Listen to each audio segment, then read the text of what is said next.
Le grand direct de l'actu avec Jean-Marc Morandini. C'est un livre explosif et qu'il faut lire. Il est signé Christophe Brusset. Ça s'appelle Vous êtes fou d'avaler ça, un livre qui paraît chez Flammarion Document. Christophe Brusset, bonjour. Bonjour. Merci d'être en direct avec nous sur Europe 1. D'abord, je voudrais citer quelques exemples de ce qu'on voit dans votre livre. Ensuite, vous allez nous expliquer pourquoi. Vous parlez de crêpes, d'escargots, d'escargots, de moutarde qui proviennent en réalité de Chine et non pas de France, de piments indiens remplis de crottes de souris, de pâte d'amande sans amande, de confiture de fraises sans fraises, de mayonnaise, de ketchup, de sauce béarnaise recyclée. Finalement, c'est pour nous dégoûter. Non, pas du tout. Au départ, c'était un petit peu une blague. C'était un recueil de souvenirs. Donc, tout ce que je raconte dans le livre est vrai. Vous êtes ancien cadre de l'agroalimentaire ?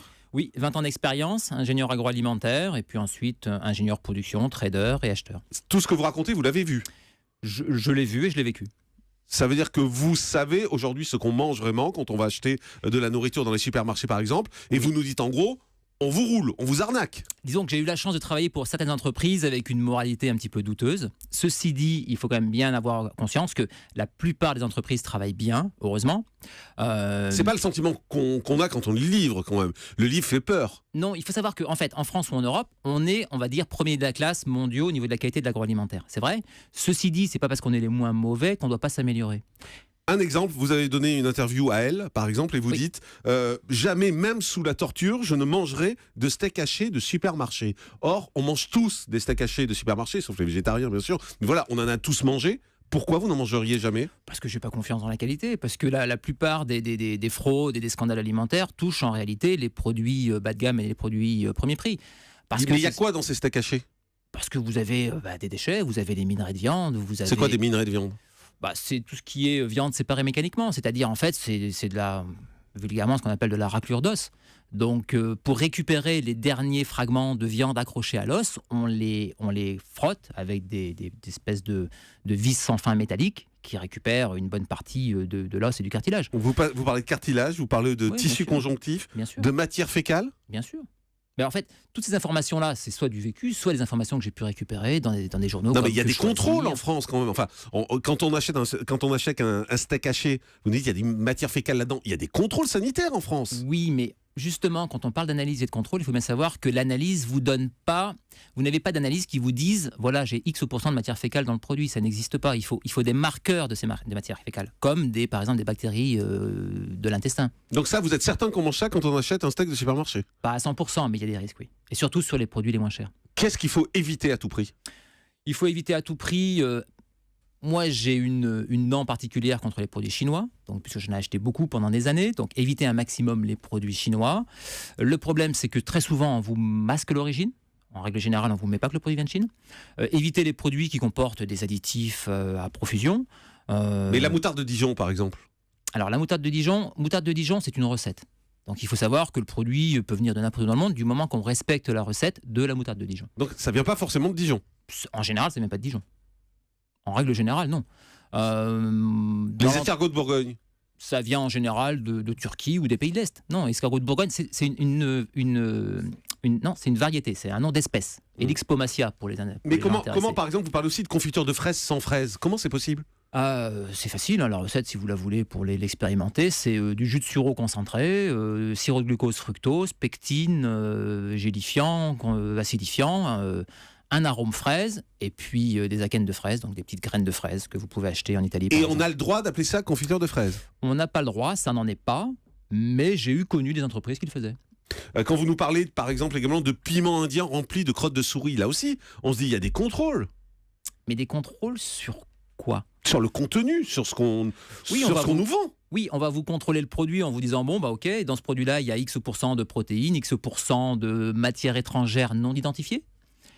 Et les crottes de souris seront dans cette matière étrangère non identifiée. Mais on ne peut pas vous dire exactement ce que c'est. Comment voulez-vous ? Vous nous dites qu'il faut éviter également le fromage des supermarchés. Alors c'est pareil, pas tous les fromages, mais au niveau fromage, c'est assez compliqué pour le consommateur pour s'y retrouver. Mais vous avez différentes catégories en termes de fromage. Vous avez les fromages purs fromages, après vous avez les fromages fondus, vous avez les préparations fromagères et vous avez les hors appellation. Et ces choses-là, préparation fromagère et fromage fondu, sont réglementées. Vous ne pouvez pas faire n'importe quoi, mais c'est une façon de dégrader la qualité. Et vous pouvez la dégrader encore davantage en proposant des fromages hors appellation ou des préparations fromagères hors appellation. Et il y a quoi dans ces préparations fromagères ? En règle générale, vous avez déjà un maximum d'eau. hein, c'est le but, puisque dans l'alimentaire, c'est quand même l'ingrédient le moins cher. Donc, le but, c'est d'incorporer un maximum d'eau et ensuite de remplacer le fromage par des sous-produits. Donc, protéines végétales, matières grasses végétales, protéines de lait éventuellement, etc. etc. Il y a eu le scandale, on s'en souvient, le scandale des lasagnes de cheval, enfin avec de la viande de cheval en tout cas. Aujourd'hui, c'est fini ces histoires, on est tranquille. Pour la viande de cheval, probablement. Mais non, je pense que dans quelques temps, vous aurez d'autres scandales sur d'autres produits. Et ensuite, en même temps que les problèmes des lasagnes et la viande de cheval, on avait le scandale du clambuterol qui a fait aucun bruit. C'était quoi ça? Le clambuterol, c'est un anabolisant qui est utilisé pour traiter les chevaux. Vous aviez en Angleterre, par exemple, à peu près 9000 chevaux abattus par an. Et on s'était rendu compte qu'à peu près 5 à 600 chevaux, carcasses de chevaux, contenaient du clambuterol. Ces chevaux-là n'étaient pas consommés en Angleterre, étaient exportés en France, où ils étaient consommés, et où le clambuterol était recherché de manière aléatoire.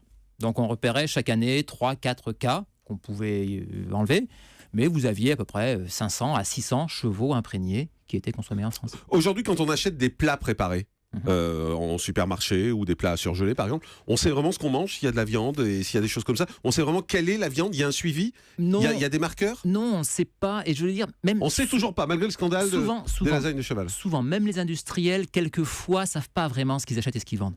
Hein, regardez l'affaire... Enfin, ils savent bien ce qu'ils mettent dans leur lasagne ou dans leur plat préparé. Pas forcément, regardez la viande de l'affaire des chevals. Il y a une chaîne avec des producteurs, des fabricants, des intermédiaires, des producteurs, des vendeurs, des distributeurs, etc., etc. Vous avez, pour un produit, vous avez 5 à 6 personnes impliquées dans la ligne. Celui qui, en dernier lieu, vend le produit, ce n'est pas forcément ce qu'il y a dedans. Par exemple, vous avez dernièrement, moi j'ai vu peut-être la semaine dernière, une étude du SNCE, Syndicat national du commerce extérieur des produits surgelés et congelés. Ils ont fait une étude pour voir à peu près quelle était sur le marché français la qualité des filets de poisson surgelés. Ils se sont rendus compte que 48%, vous voyez, c'est 48%, c'est pas rien. Des filets de panga, donc Pangasus, c'est un filet de poisson le moins cher, 48% étaient gonflés à l'eau. Bon. C'est pas très grave, à la limite, c'est de l'eau. Bah oui, mais en tant que consommateur, vous payez l'eau au prix du poisson. Ouais. Oui, mais c'est une fraude. C'est une fraude, d'accord. 48%. Enfin, vous voyez, si on m'avait dit 1 ou 2%, j'aurais dit bon, bah ok, c'est. Voilà. Mais 48%, quasiment 1 sur 2, qui peut l'ignorer et pourquoi on fait rien? Vous mangez quoi, vous? Je mange beaucoup de produits bruts.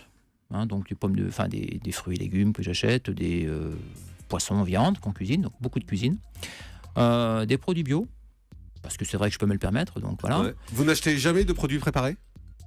Je ne vais pas dire de bêtises, mais de ma vie, je crois n'avoir jamais acheté de lasagne, hachis parmentier, ce genre de choses. Non. Parce que vous ne faites pas confiance? Parce que je ne fais pas confiance, parce que je sais comment c'est fabriqué, parce que je sais ce qu'on met dedans. Mais on met quoi dedans? On met des sous-produits, on met des produits pas chers, on met des additifs, on met tous ces produits-là que j'ai pas envie d'ingérer et que j'ai pas envie de donner à ma famille. Et vous dites aux gens, n'achetez plus ces produits? Je dis aux gens, soyez vigilants, faites la part des choses, évitez les additifs, évitez certains produits, évitez par exemple dans les préparations à la vanille, la gousse de vanille épuisée, qui est un poison et qui est un déchet. C'est quoi la gousse de vanille épuisée? C'est marqué sur l'étiquette. La gousse de vanille épuisée, c'est le déchet qui reste une fois qu'on a extrait l'arôme de la vanille.